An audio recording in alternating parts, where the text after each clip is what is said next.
it's Ruby. If you read the title, then you'll know this video is about my OC lore slash redesign. But before we get into the characters, let's look at the world. Yeah. This world is set in the early 2000s, but for this first adventure, it's set in the summer of 2005 in Brooklyn, New York for the most part. Most of the characters I'll be talking about in these videos will have superpowers or meta abilities. That comes down to one question. How? Well, back in 1979, a comet crashed into the middle of the Pacific Ocean. It caused a massive explosion around the globe that unlocked abilities in people worldwide. Though this was a gigantic event, only about 20% of the population gained meta abilities. As the government would, they tried to stop the spread by building a time machine labeled the Miracle later on. It was co-founded by the scientists Mark and Annabelle Jones, who are later in the story parents of antagonists who I will be talking about today. The plan didn't work out, and Mark and Annabelle ended up dying later in the explosion. Later in 2004, a group of preteens fresh from middle school stumbled across the first villain in history and realized that maybe they just might be the ones to make the world a better place. So, in summary, they became the Fusion Force. Christiana Eleanor Thomas, second daughter of the revolutionary, now dead, Eleanor Rodriguez and Mateo Thomas. Okay, so originally when I first made Chrissy, she was kind of an insert, I'll say. She was also a character in Spider-Man universes and just different MCU things. But then I was like, wait, she kind of has potential. So I made her very own universe. Her parents were Cuban immigrant scientists in the military who worked with the Jones on the time machine, aka the Miracle. Later in battle, Mateo died and Eleanor eventually met her death. Cassandra, Christiana's older sister, was still a minor, and Christy stayed in foster homes because of her living relatives didn't live in the country. In 2001, Cassandra officially gained custody of her sister only a few months after she turned 18. In 2001, Chrissy reconnected with her old friend Carlene Denver, whose parents were colleagues of hers. They also met a girl, Loyola Chase, who had just moved from California. In 2004, in 8th grade, the girls formed the Fusion Force. Some people thought they were a team formed by the government, and some people thought they were a team out of a comic book. And others, they just like to accept it. Okay, let's talk powers. If you haven't guessed already, Christiana has fire or heat powers. Basically, since she doesn't have as much control of her emotions, her fire is more powerful and less, controllable. And that makes it blue. She would call herself the Nexus or Nexus. She'd be a sign of hope for people who can't light their own candle. Just like her power, Chrissy's a pretty fiery person. She tends to get into a lot of arguments with Lola since their personalities kind of smushed together. No, Chrissy is a hothead. She can still be focused and very strategic at times, though she does tend to rely on impulse more than anything. Something I'd like to add is I was obsessed with the Babysitters Club, and if you don't know, one of the main characters' name is Chrissy Thomas, and I didn't actually know that, but I made this character before I read the books, and I think that's just really funny and stuff. Anyway, here is Christiana Thomas. Carlene Denver, the know-it-all, the teacher's pet, the nerd, the geek, the human dictionary, the oldest, and the leader who secretly has anger issues. Carlene Denver was also a character I made back in 2nd grade, but she wasn't as low as Chrissy was.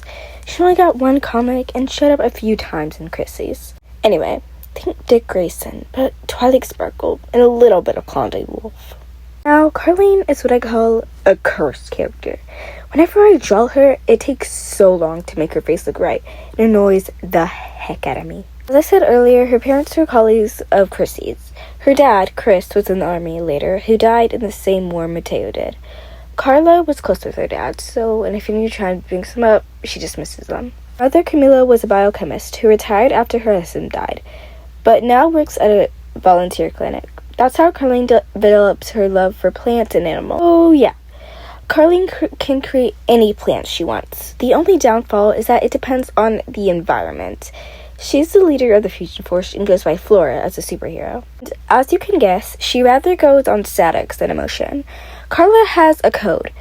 JCCD, justice, community, communication, and determination. Those are her affirmations. To have justice, you have to have community. To have community, you have to have communication.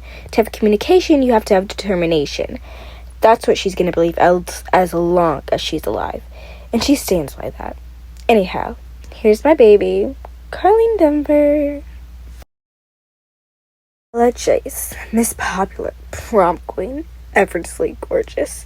Says she's gonna fail, but in reality has been studying since June. Everyone loves her. She's just perfect. Well, maybe not perfect. Lola Chase has had many names throughout the years, one being Jenny Lopez, who I might make another story with. Anyway, I made her in 2nd grade like the others, but the only media she had was me making her and drawing her for an art project.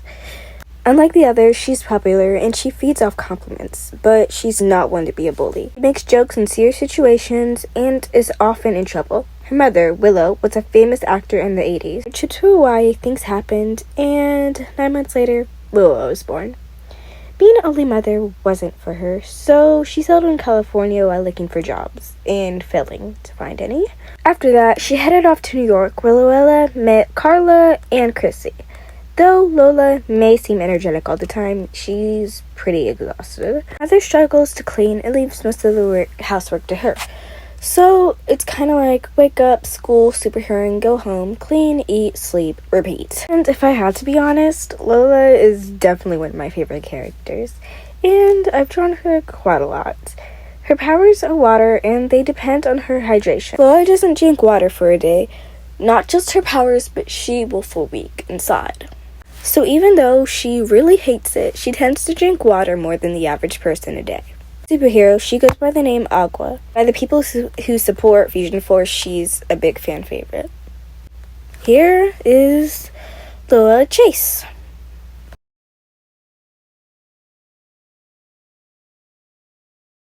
Jones. Honestly, to describe this character is kind of hard, but I'll try to anyways. She is the daughter of the scientist Mark and Annabelle Jones. Comes off as cocky and confident and has an ongoing rivalry with Lola. So when the main events already happen, they already hate each other. Like the others, I made her in 2024 for one reason. Ariana is the antagonist or the villain of the story. When her parents died, she was sent to the McCoys, a family who were rich and great friends of her parents. Through her childhood, she was pressured to be the one. The perfect, brilliant, like her parents. She had the most attention out of all her adopted siblings. She craved it at any time. She did everything to be acknowledged. She picked the people who she considered lame, not because she wanted to, but under the influence of her quote-unquote friends. How her rivalry with Lola started. If she wanted something, she got it. If she didn't like what you wore, you didn't wear it. Think Regina George. Just a bit nicer. Now you're probably wondering, how is she the villain? Sure, she's mean, but I don't get it. Well, from a young age, she knew she had many abilities. When she touched people, she could take their powers, or their most special part of them. Later, she learned she could become those people, but her time was limited. How long she had those powers or stayed that person depended on her relationship. If it was bad, 10 minutes or less. If it was good, 30 minutes or more. Her villain name, or later in the story, anti-hero, was Amber, but changed to Blaze later. She stalked the Fusion Force, hearing there were some new heroes in town. In 6 months, she figured out their identities. She didn't say anything, but she watched them close. But her real goal wasn't to destroy the Fusion Force. No. It was to bring her parents back. And the only way to do that was to steal the time machine. So that was like the most important characters. There are a lot more characters that I would love to add in like the next video that I hope I make, and I'm just so excited to share this with you guys. So yeah, I'll see you in the next video. Bye.